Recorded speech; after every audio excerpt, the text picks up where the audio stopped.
Hello મિત્રો, તમારું સ્વાગત છે મારી યુટ્યુબ ચેનલમાં।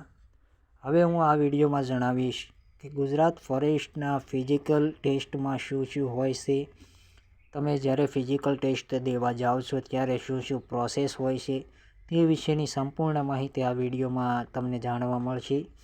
અને હું તમને એકદમ સચોટ માહિતી આપીશ, કારણ કે મેં ગઈ વખતે ફોરેસ્ટ ગાર્ડનું ફિઝિકલ કરેલું છે, એટલા માટે શું પ્રોસેસ હોય છે તે મને ખબર છે, માટે આ વિડીયો જોજો। તો ચાલો શરૂ કરીએ આપણે। અને જો તમને વિડીયો ગમે તો લાઈક કરવાનું ભૂલતા નહીં। તો ચાલો આપણે વિડીયો શરૂ કરીએ। તો સૌપ્રથમ પ્રોસેસ એ હોય છે કે તમારે ગેટ એન્ટ્રી। તમે સૌપ્રથમ જ્યારે ફિઝિકલ ટેસ્ટ દેવા જાઓ છો ત્યારે તમારે જે પણ કેન્દ્ર પર તમને બોલાવ્યા હોય છે ફિઝિકલ માટે, ત્યાં ગેટ એન્ટ્રી કરવાની હોય છે। તે તમને ટાઈમ આપેલો હોય તે જ સમયગાળા દરમિયાન તમારે ગેટ એન્ટ્રી કરવાની હોય છે। ગેટ એન્ટ્રી કરતી વખતે તમારી પાસે જે વસ્તુ માગવામાં આવે છે તે એડમિટ કાર્ડ હોય છે, જે તમને ગુજરાત ગૌણ સેવા પસંદગી મંડળ જે આ વખતે તમારું ફિઝિકલ લેવાનું છે, હસમુખ પટેલ સાહેબ, તેના દ્વારા ફાળવવામાં આવેલું એડમિટ કાર્ડ। ત્યારબાદ એક આઈડી પ્રૂફ, કોઈ પણ આઈડી પ્રૂફ તમારે ત્યાં બતાવવાનું હોય છે।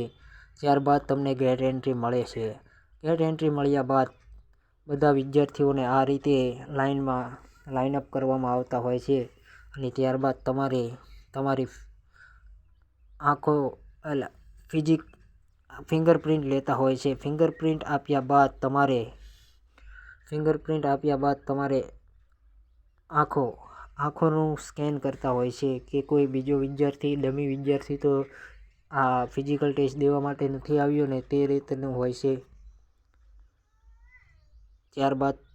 ત્યારબાદ આ બધી પ્રોસેસ કર્યા બાદ રનિંગ માટે તમારા પગમાં એક ચીપ બાંધવામાં આવે છે, જે રનિંગ ટ્રેકર ચીપ હોય છે તે તમારા પગમાં બાંધવામાં આવે છે। એ ચીપ બાંધ્યા બાદ તમને ચેસ્ટ નંબર આપવામાં આવતો હોય છે, જે તમારી છાતીએ લગાડી દેવામાં આવે છે। આ આખી ફિઝિકલ ટેસ્ટ દરમિયાન તમે તમારા નામથી નહીં પણ આ ચેસ્ટ નંબરથી જ ઓળખાવશો। તે ચેસ્ટ નંબરથી જ તમને તમારી બધી પ્રોસેસ આગળ ચાલતી હોય છે આખા ગ્રાઉન્ડની। તો ત્યારબાદ તમને રનિંગ માટે લાઇનઅપ કરવામાં આવે છે। તમારે ફિઝિકલ ટેસ્ટમાં જે 1600 મીટરનું રનિંગ હોય છે તેની માટે લાઇનઅપ કરવામાં આવે, ટ્રેક પર લઈ જવામાં આવે છે। ટ્રેક આ રીતનો હોય છે, 1600 મીટર હોય છે ટોટલ, અને તમારે 4 રાઉન્ડ લગાવવાના હોય છે। તે ટાઈમિંગ 6 મિનિટ આપતા હોય છે। જનરલી 6 મિનિટથી ઓછો ટાઈમ ન આપે, કેમ કે તમારા પગમાં જે ચીપ બાંધેલી છે તેમાં તમારો રનિંગ ટાઈમ કાઉન્ટ થતો હોય છે અને તે કમ્પ્યુટર દ્વારા રેકોર્ડ થતો હોય છે, એટલે તમને 6 મિનિટ ફૂલ ટાઈમ આપવામાં આવે છે। રનિંગના ટાઈમ વિશે કોઈ પણ જાતનું દુવિધા રહેતી નથી। ત્યારબાદ રનિંગ પાસ કરો ત્યારબાદ તમને લાંબી કૂદ માટે લઈ જવામાં આવે છે। રનિંગ બાદ તમને થોડો રેસ્ટ પણ આપવામાં આવે છે, લીંબુ પાણી બધું તમને સુવિધા ત્યાં આગળ આપવામાં આવે છે। 15થી 20 મિનિટના બ્રેક બાદ તમને લોંગ જમ્પ એટલે કે લાંબી કૂદ માટે લઈ જવામાં આવે છે। લાંબી કૂદમાં તમને 15 ફૂટનો કૂદકો, એ તો જનરલી બધા વિદ્યાર્થીઓ તૈયારી કરતા હોય એટલે ખબર જ હોય। 15 ફૂટ માટે 3 ટ્રાય આપવામાં આવે છે, અને જનરલી જો વ્યક્તિએ પ્રેક્ટિસ કરેલી હોય તો બહુ વાંધો નથી આવતો। અને લાંબી કૂદ થઈ ગયા બાદ તમને હાઈ જમ્પ, ઊંચી કૂદ માટે લઈ જવામાં આવે છે। ઊંચી કૂદમાં 4.3 ઇંચ જેવું તમારે કૂદવાનું હોય છે। એ જનરલી લાંબી કૂદ પાસ કર્યા બાદ જો પ્રેક્ટિસ કરેલો વિદ્યાર્થી હોય તો ઊંચી કૂદમાં તો અમારી વખતે તો એક પણ એવો વિદ્યાર્થી નહોતો જે ઊંચી કૂદમાં નીકળ્યો હોય, કેમકે ઊંચી કૂદ જનરલી બધા વિદ્યાર્થીઓ કરી જતા હોય છે। ઊંચી કૂદ બાદ આ એક મહત્વપૂર્ણ છે રચ્ચાચળ। રચ્ચાચળ માટે તમને ફક્ત એક ટ્રાય જ આપવામાં આવે છે, અને રચ્ચાચળ 18 ફૂટ જેટલી કરવાની હોય છે।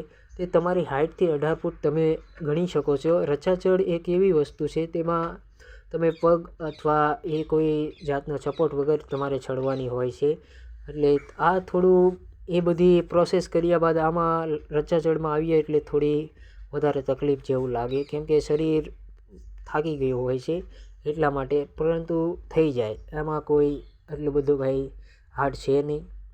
ત્યારબાદ તમને પુલઅપ્સ કરવા માટે લઈ જવામાં આવે છે. 10 પુલઅપ્સ લગાવવાના હોય છે તમારે. એ તો આ બધું પાસ કરી લઈએ એટલે આરામથી આપણેથી નોર્મલી થઈ જતા હોય છે.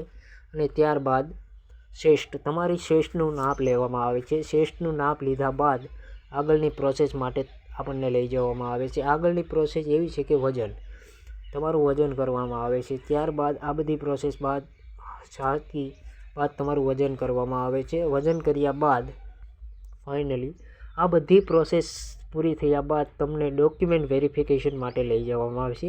ડોક્યુમેન્ટ વેરિફિકેશનમાં એવું છે કે તમે જે પણ જ્ઞાતિ અથવા કાસ્ટથી સંબંધિત હોય તેના ડોક્યુમેન્ટ તમારે રજૂ કરવાના આવશે. 12માનું સર્ટિફિકેટ, ફર્સ્ટ એટેમ્પ સર્ટિફિકેટ, ઓબીસીમાંથી હોય તો